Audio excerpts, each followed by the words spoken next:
Welcome to the Protos podcast. Today's date is Friday the 6th of August, and you're listening to a weekly roundup of the most important stories from the past week as reported by us. This week at Protos, we covered Bitcoin fork Satoshi's vision and its struggle to defend against a 51% attack. We looked into a spate of Bitcoin-related fake news stories affecting some of the world's largest companies and revisited Malta, where $10 million in crypto destined for cancer patients is seemingly stuck in limbo. But first, we started the week with another example of dodgy miners making off with siphoned electricity. Police in Warsaw have uncovered an illicit Bitcoin mining operation being run from within their very own station. As it turns out, the culprit wasn't a policeman, but an IT specialist working at Warsaw's police headquarters. He had been stealing city electricity to mine Bitcoin and has since been fired. However, authorities are investigating a potential alleged accomplice, according to the Australian Broadcasting Corporation. Officials had to stress to local outlet TVN24 that the former employee was in fact a civilian and not a police officer, and that the individual at no point had access to any sensitive data. Authorities didn't provide many other details, but said the rigs had been uncovered quite quickly. Right now, crypto is technically legal in the country, but the Polish government doesn't consider it a unit of currency, method of payment, or even electronic money. Poland has also historically warned its citizens of potential risks associated with buying crypto. In 2018, Poland's central bank went as far as to reportedly pay a popular YouTube channel to produce videos smearing Bitcoin and even depicting various nightmare scenarios fueled by digital currencies. The IT guy at Warsaw Police Headquarters, however, likely ran a much smaller operation incapable of any dystopian nightmare scenarios. In any case, the theft at Warsaw Police HQ makes it the second incident of this kind to hit public services in Eastern Europe in recent weeks after the Russian metro worker fired for stealing city power. And while two doesn't seem like many, we have to ask how many are getting away with it. Next up was the news that Bitcoin Satoshi's vision suffered a huge 51% attack. It's the blockchain's fifth in 3 months. The non-profit Bitcoin Association, which offers support to the Bitcoin fork, said in a statement that it believes the culprit was also behind similar incidents in June and July.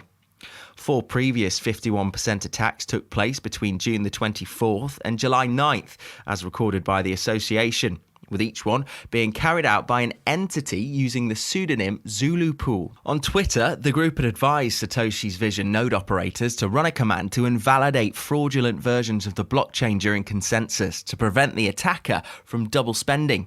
Coinmetrics' Lucas Nuzzi tweeted that Satoshi's vision miners were now simultaneously working on 3 different blockchains. So what are 51% attacks? Well, they're waged by ill-intended miners seeking to establish their own version of a proof-of-work blockchain by controlling more than half of its hash rate. To do this, first, attackers must create their own version of a blockchain. This chain is often reorganized to their benefit before they then broadcast it to the network. Next, they activate enough rigs to mine blocks faster than anyone else because the longest chain wins.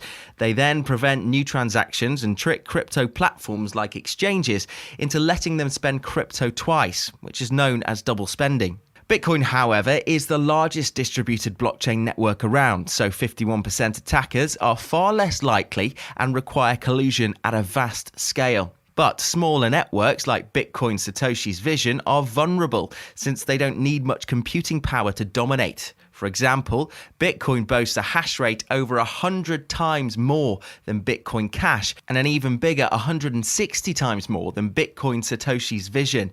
Indeed, Bitcoin Satoshi's vision is a fork of Bitcoin Cash, which itself is a fork of Bitcoin. Craig Wright, who claims to be Bitcoin creator Satoshi Nakamoto, led Satoshi's Vision's launch in 2019 to apparently scale Bitcoin Cash by boosting its maximum block size from 32 megabytes to 2 gigamegs. On the other hand, Bitcoin's block size limit, which effectively caps the number of transactions per block, is 1 megabyte, although that can be stretched to 4 megabytes with SegWit. Bitcoin Satoshi's vision has room for extra large block size, which allows a ridiculous amount of data to be stored on the blockchain. This in turn allows on-chain videos and image apps, but it's difficult to say if this endeavour has been worth it. Since Bitcoin Cash forked in August 2017, Bitcoin is up 1,350% and over 500% since Bitcoin Satoshi's vision forked in November 2018. Meanwhile, Bitcoin Cash has roughly doubled, while Satoshi's vision has risen less than 30%. Often miners work with these chains at a deficit. On Wednesday, we covered Saudi Aramco and how it's the third corporate titan to be targeted by fake Bitcoin news in the past month. The petrochemical overlord has had to quash claims that it was mining cryptocurrency earlier this week. Rumours had been swirling around that the company was generating Bitcoin using surplus gas from its drilling operations. Saudi Aramco has long held the title of the largest public stock in the world until Apple and Microsoft recently overtook it. So, the Dhahran giant opting into Bitcoin mining would have been an historic boon for the industry. However, Saudi Aramco kept its rebuttal short, stating, quote, "These claims are completely false and inaccurate." The incident is only the latest in a string of fake news stories about major international companies and Bitcoin. Apple and Amazon, the first and fifth most valuable stocks in the world, both got the same treatment last month. Early on July 12th, one Twitter account retweeted, quote, "Rumours that hashtag Apple have purchased more than $2 billion in hashtag Bitcoin," complete with a flushed face and Bitcoin emoji. A series of media reports then amplified the fake Bitcoin news over the next few days. Bitcoin's price, however, was least affected by this particular Apple rumour, at least when compared to other rumours. Apple is still to deny the reports, but they didn't declare any Bitcoin in its latest earnings. 2 weeks later, and Bitcoin inexplicably surged from $34,700 to $40,000, a 15% rally in 2 hours. CNN later concluded that the jump resulted from a positive sentiment surrounding an Amazon job ad for a Bitcoin product lead posted 4 days earlier. 2 hours after that Bitcoin rally, City AM published an article titled, quote, "Amazon definitely lining up Bitcoin payments and token, confirms insider." The price of Bitcoin then rose 20% from $31,800 to $40,000. In the 4 days between the job ad and City AM's report. Amazon then denied the rumours later on July 26th, but by then, outlets were still rolling juicy news bites into one sweaty ball of dough over the next week.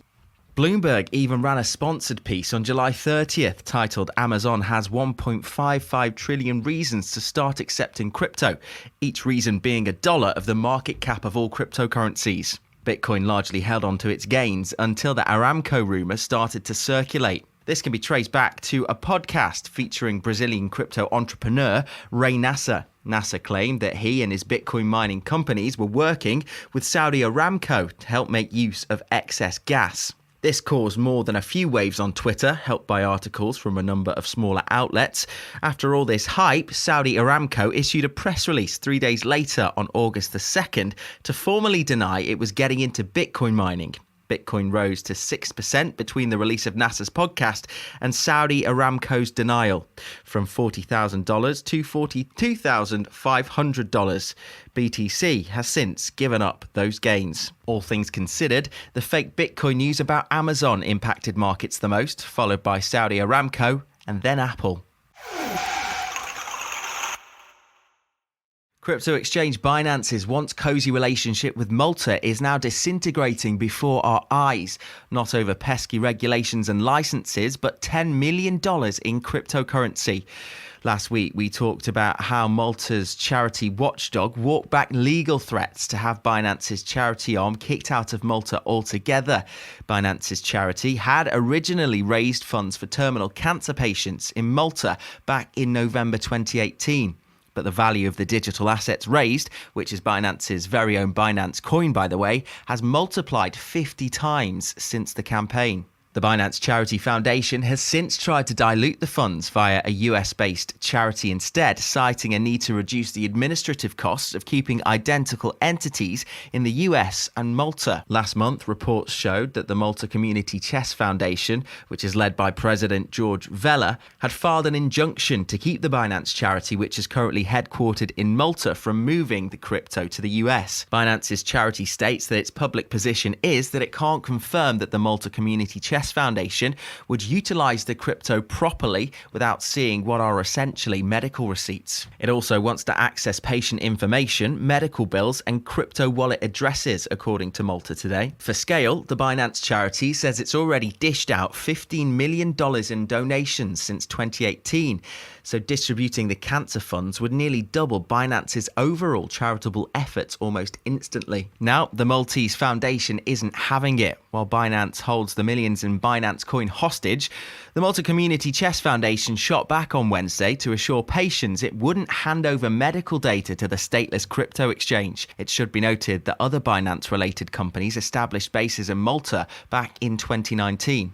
At the time, then Maltese Prime Minister Joseph Muscat welcomed Binance with open arms. This was long before Muscat's cabinet was disgraced following the death of renowned Maltese journalist Daphne Caruana Galizia. However, Binance affiliates never secured regulatory approval despite adamant protestations from Chief Exec Changpeng Zhao that claimed otherwise. And still, Binance is yet to dissolve its associated entities in Malta. As Binance and Malta fight over the crypto meant for terminal cancer patients, Binance's charity foundation still continues to list the Malta Community Chess Foundation as a partner on its website. For what it's worth, Binance did pledge its charitable commitment to the citizens of Malta last week. News reports had covered Malta's charity watchdog's legal threats over 3 years in missing Binance files, which turned up a few days later. And with great emphasis, Binance said, due to the price appreciation of these crypto assets, these funds are now able to help even more people in need. This dedicated funds will always belong to the citizens of Malta. They added, Binance has every intention of fulfilling our charitable obligations, and we are eager to work closely with Malta's Community Chess Foundation to come to a resolution and deliver these crypto donations as soon as possible to the hands of the people who need it most. Imagine. And that's your lot. Thank you so much for listening. We hope you enjoyed this week's episode, but we realise there's only so much we can fit into one podcast episode. So if you want more of the stories that matter, then check out Protos.com. And don't forget to subscribe to the Protos podcast on Spotify, Apple Podcasts, or any other major podcast provider for more weekly roundups. We'll be back next week. See you then.